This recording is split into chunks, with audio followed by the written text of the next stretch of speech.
betting the not so much anymore is more down to my own fault. I need to get studying again to get the edge back. But yeah, it's a great product. I love the exchange. It's really, in my opinion, one of the better bookmakers, if not the best bookmaker out there.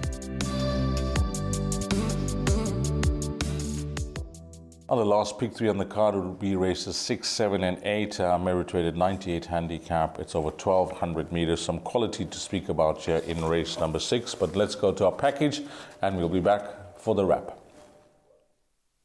Is also in contention, and Fernando starting to unwind a good-looking run down towards the inside of runners. Deep Route is all about always trying to cut back the deficit with 250 meters left to go. Night Tiger is hanging tough down towards the inside. Fernando and all about Owls lifting up on the outside. Gimme Lightning is also starting to find a good finish, and Teflon Man from the clouds is lifting up on the outside. It's all about Owl. Teflon Man to the wide they go. Teflon Man, I think, just gets his nose down in front. Yeah, very strong race, but the horse is in very good form.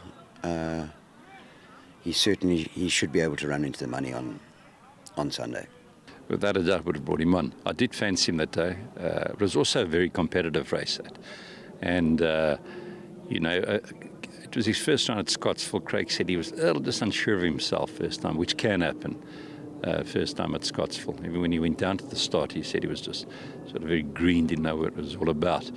But I think that run's done him good. It's brought him on, and also open race, but I think he's tightened up nicely, and I'm expecting him to make further improvement. He's doing well. Oh, it was a bit sharp for him, to be honest with you. And, it's a very competitive race. I think, he's dropped a division here. So I think he's a live contender, probably my best runner on the day. Yeah, I thought he was very unlucky not to win his last start. He came from a deep draw. Daryl had to force his way in.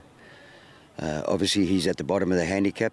Serena rides him this time. He's not drawn particularly well, but he has got good gate speed. A solid effort is expected from him. But once again, I say it's a very strong race with a lot of depth in it.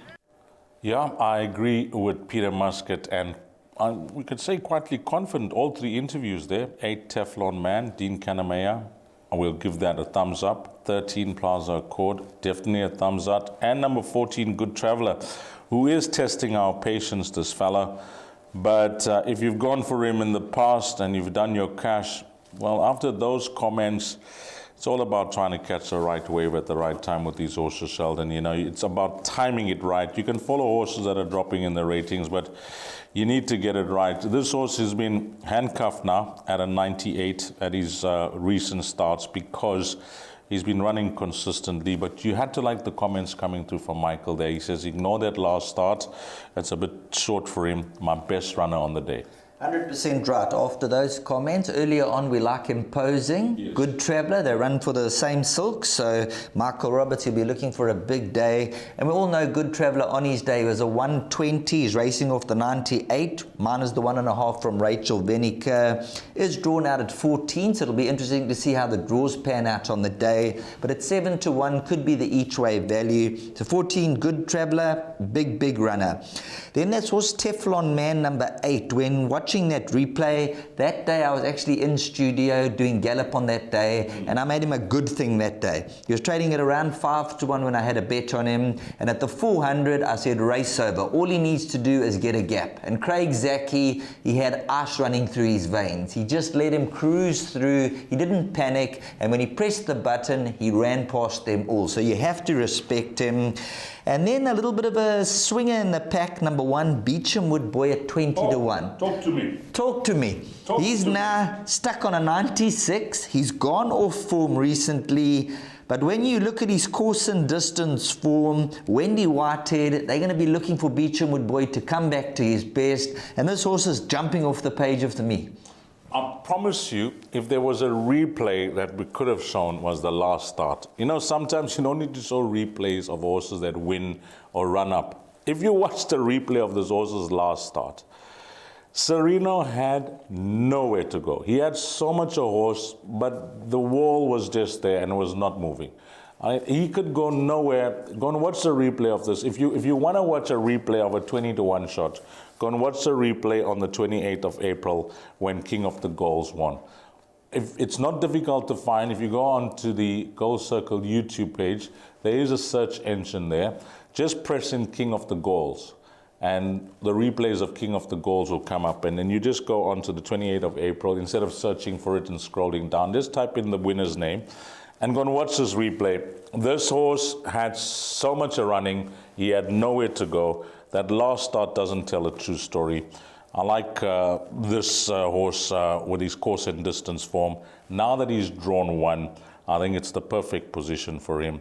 Kelvin Habib has a very high strike rate on the horse, 20-1. Talk to me, Sheldon. I think that is the big value in the race. 100% right. I'm in full agreement with you. When I looked at the card and I saw number 1, Beecham Wood Boy, I said, well, Good Trevor, Beecham Wood Boy, these are the two horses to play around, and then Teflon Man. So imagine we get Beecham Wood Boy beating Good Traveller, what that exacta will be worth, and then you get a 33-1 and a 20-1 running into the quartets. I promise you, and of late, these quartets and trifectas, if you keep an eye on them, wherever you are playing, whichever center in local race meetings, they are playing bombs. There was a quartet the other day, I think paid 137,000 the day I worked in the studio. I can't remember the center, but it paid 137,000. Imagine that. 1, 5, 8, 12, 13, and 14. I managed to narrow it down. There's 14 runners here. You know my rule, Sheldon. If it's more than half the field, it's a field. So I've got 6 runners. These are my 6 horses. 1, 5, 8, 12, 13, and 14 for the pick 6. But the value for both Sheldon and myself, race number 6, number 1, Beecham Wood Boy.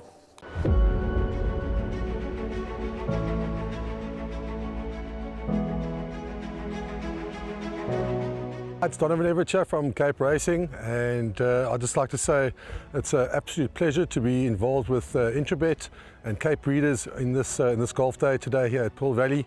It's fantastic for the industry to see all the relevant stakeholders coming down and having a good time and networking, and it's exactly what the industry needs right now in terms of moving forward and recreating some positivity to take us forward into the next year.